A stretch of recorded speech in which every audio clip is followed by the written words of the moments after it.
Hey everybody, this is Chelsea Shaffer. And Caitlin Gustov. And this is The Score, the official podcast of the sport of team roping. This is the Team Roping Journal's semi-weekly podcast highlighting the team roping industry's top talents and influencers through stories that inspire and connect ropers. We sit down with ropers from the professional ranks as well as industry icons and producers to delve into topics that make the team roping world tick. This is season 2. It will feature even deeper interviews, storytelling, and issue-based coverage, and we are so excited you're here.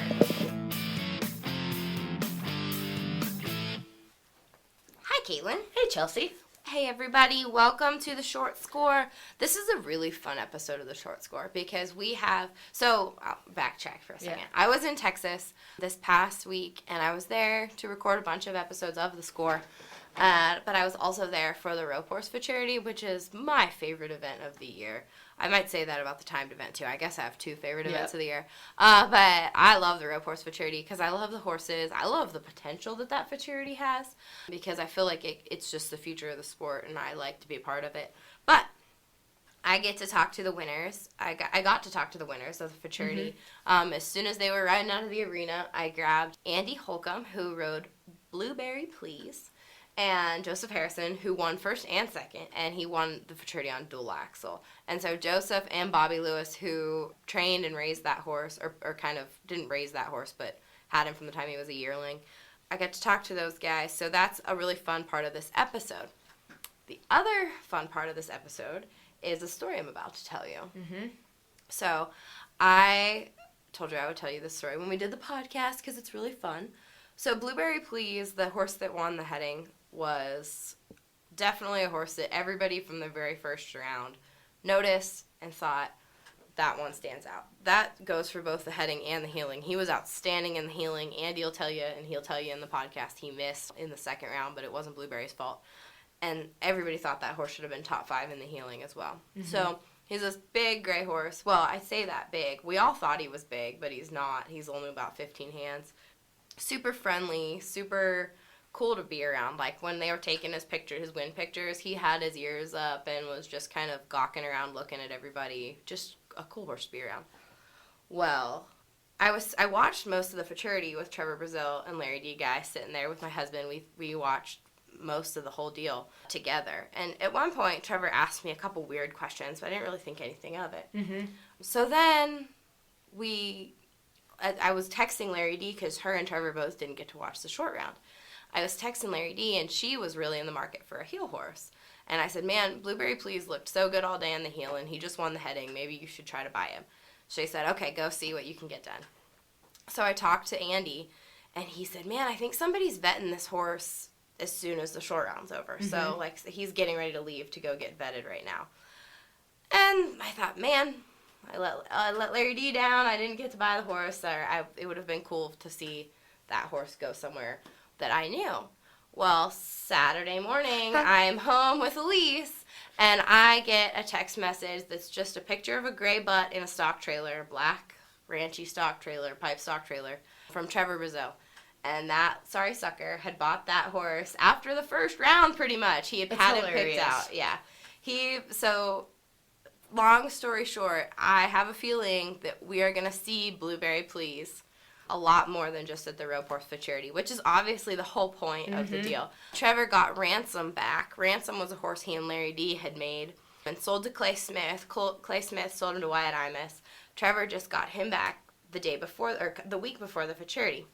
Well, the day before the Futurity, Treston roped on Ransom. Oh, that's awesome. Yes, so Trevor realized that Ransom probably wasn't going to stay in his number 1 string for very long. So he was on the market, and the Futurity is the place to be if you're in the market, especially if you're Trevor Brazil and can pick one out like that. He picked him out. He picked Blueberry Please out long before everybody else really noticed him and really picked him out. So I guess that's what you got to do with horses that good. When you sent me that screenshot Saturday afternoon, I was like, what are you talking about? I had no idea. Yeah. And once you explained to me, I was like, that sounds exactly like something Trevor would do. Yeah, he was pretty proud of himself. He said he just got lucky and that horse ended up winning the Futurity that he had already picked out. But I don't think Trevor Brazil gets lucky at this point of the game. So I'll be excited to see him. Everybody, if you're at the big opens, Trevor says he's going to obviously staying home, not rodeoing a lot, even though, he's probably going to win his 25th world title in the tripping this year, or could, in a good spot too. But the moral of that story is that we're going to get to see this gray, kind of new to team roping, gelding under Mr. Brazil. I was just saying, you'll hear it in the podcast later in the episode. Andy talks about how this horse has had about 4 months. Yeah. Before going to the Rope Horse Futurity. Which Trevor didn't know. When I called him and we were, he called me after he sent me that picture and thought it was so funny that he had pulled one over on me. I was like, yeah, like, do you think, like, what are you going to do with him? Are you going to back him off? Are you going to take it slow? He's only had, like, 3.5, 4 months of heading. And he was like, you're telling me stuff I didn't know about the horse. So we'll see how it goes. I'll be excited to watch that progression. Trevor rode a couple Futurity horses as well. Didn't end up making it back. Just barely missed the cut with the barrier in a leg. But anyway, this episode is not about Trevor, though. This episode, it ends up being about Trevor, but nobody knows that until the very end. But this episode is about Andy Holcomb, who did such a phenomenal job with Blueberry Please, and Joseph Harrison, who now for the second year in a row on a different horse has won the American Rope Horse Futurity Association World Championships. Plus, shout out to Dean Tufton. He also put up $50,000 in incentive money that guys won on his horses. So shout out to Dustin Rogers and Trey and JD Yates for that. They picked up some big cash. So that's awesome. Yeah. All right, everybody. Without further ado, here are your American Rope Horse Futurity Association World Champs. Well, Andy, you just won the American Rope Horse Futurity Association World Championship. I don't even know what to say. I'm still speechless. Yeah. Okay. So let's make this something fun to talk about. Tell me about Blueberry.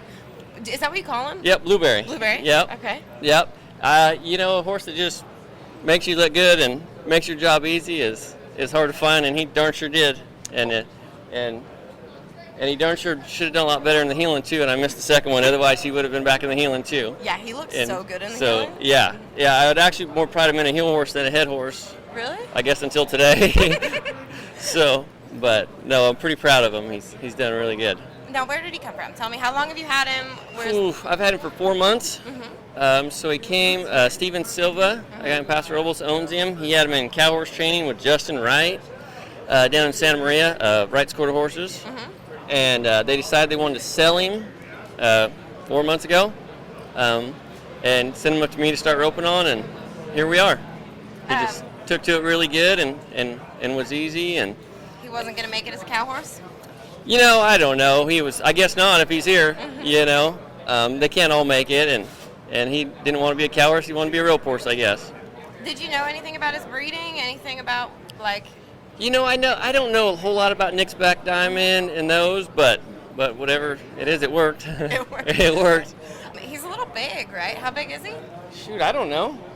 I wouldn't call him that big. I'd guess him at 15-1 maybe.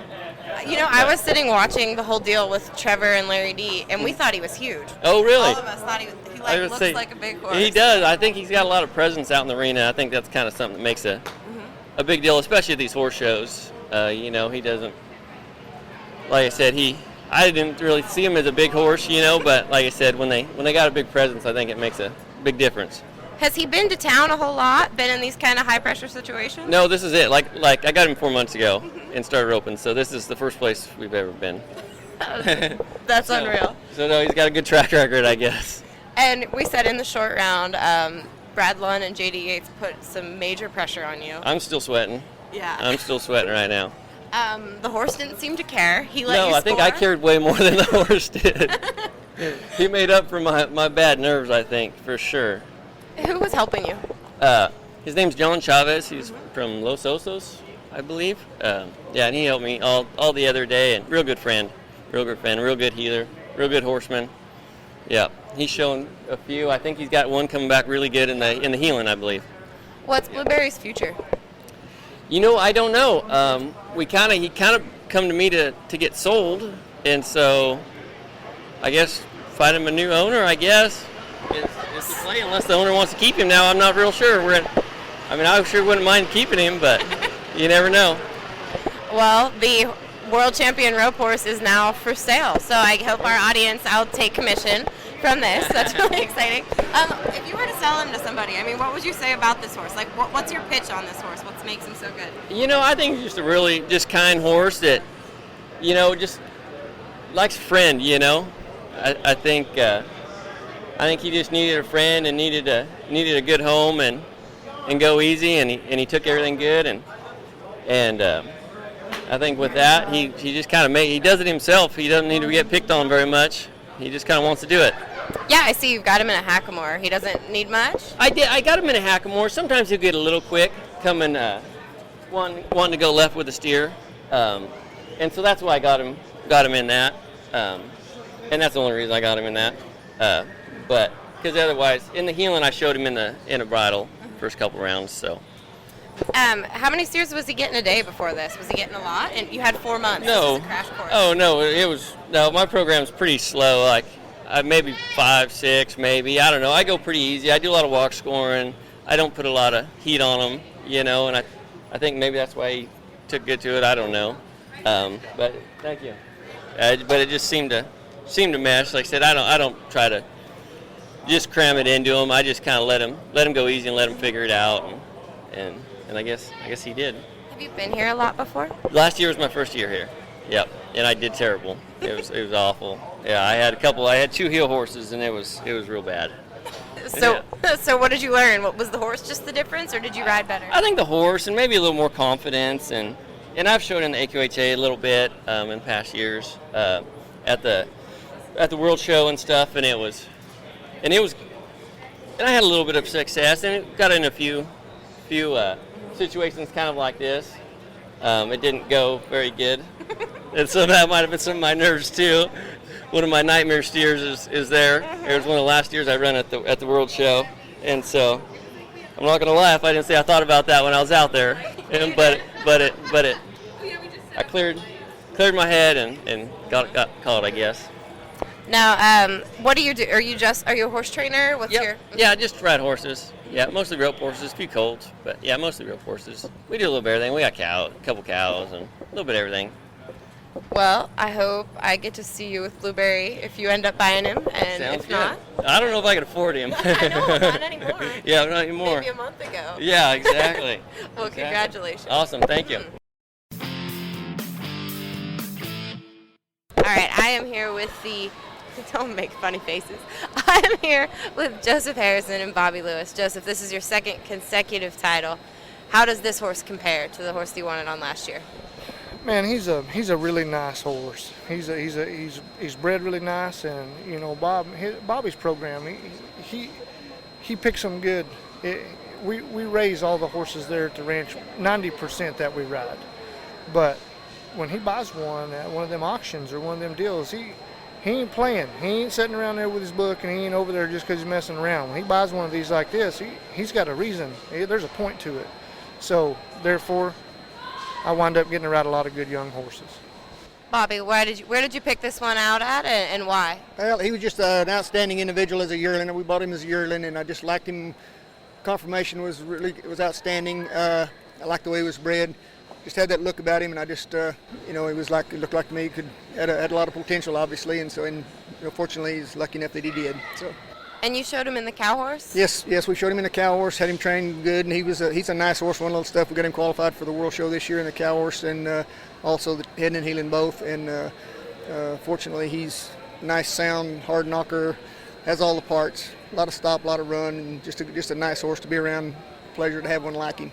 And fortunately, we had some good friends of ours purchased him a little while back, and allowed us to keep showing him. So we're real fortunate there. Joseph, your partner was a busy man all day. Mm-hmm. Chad, he ran more steers than I think I've ever seen an individual run in a single day. He got on, did he get on Clint or did he get on Twinkie for the short round? That was Clint. I thought so. They look pretty similar. So, They do, yes, ma'am. But Clint looked really like he hadn't run 130 steers today. Man, that horse is strong. He scores every time, and he runs hard, and he does his job, and therefore, Chad's got 3 or 4 of those, so he's the best help in my opinion. When you come to one of these deals, you got to run that many steers. He's the best guy for the job. The short round was so tight and so tough, and the steers were interesting today. They were man steers today. Yes, they for were. Sure. Yes, they were. They weren't real user-friendly. Yeah. They were tough. But they were good. Yeah. They were good steers, but they were tough. And for a batch of young horses, they were tough, and them horses did really good, and I'm proud of them. Yeah. Now your second place horse. Tell me about that horse. He's one that Bobby raised there. He's by Dual Spark, and he's out of a mare, Dancing in the Moonlight's her name. He's a Pepper Boonsmall. She's a daughter. She's the daughter of Pepper Boonsmall. Yeah. daughter Pepper Boonsmall. How about that? My favorite. Well, anyway, he's an awesome young horse, and he's got more talent and more ability wrapped up in a little sorrel ball of fur than I've been on, probably. Now, this horse, you're going to show him again next year. What's the rest of his future going to hold? He's got some. You guys don't own him, so what's it look like? It'll all be up to Mr. Larry and Miss Denise, and whatever they decide they want to do with him, that's what we'll be glad to do for him. And like I said, we'd love to keep him. You'd always love to keep one like this because they're easy, man, and they let you win. Any colts on the ground yet? By this horse? Mm-hmm. No, ma'am. We've not bred any mares to him. I've got a handful of mares booked to him for the coming season. We'll stand him there at the place, I think, and I know we're going to, and we've got a little handful of mares booked to him already, and I think we're looking forward to his colts because he's I think he's been outstanding young sire. What's his introductory rate going to be? We're going to stand him for 1,000 this year. Somebody's going to get a heck of a deal. Congratulations, guys. Thank you very much. Thank you very much. Enjoyed it. Thanks, Bobby. All right, everyone. Thank you for sticking with us on another episode of The Short Score. We hope you enjoyed listening to the winners with Andy and Joseph and Chelsea interviewing them. And stick with us. Next week on The Short Score, we're going to have another article for you. I will be at the USTRC's Cinch National Finals of Team Roping in Oklahoma City. Yeah, so I'll be there for a few days, and so it'll be a slow week. And we'll also have an episode of The Score next Thursday with Brenton Hall, brought to you by Partrade. Guys, Brenton Hall, I'm saying this right now, Brenton Hall might be my favorite interview of the year. I hope you enjoy it so much. It is going to be awesome. So I'm sure I'll talk to you before then. But enjoy that episode when it comes. Make sure you're paying attention for it. See you guys. Thanks.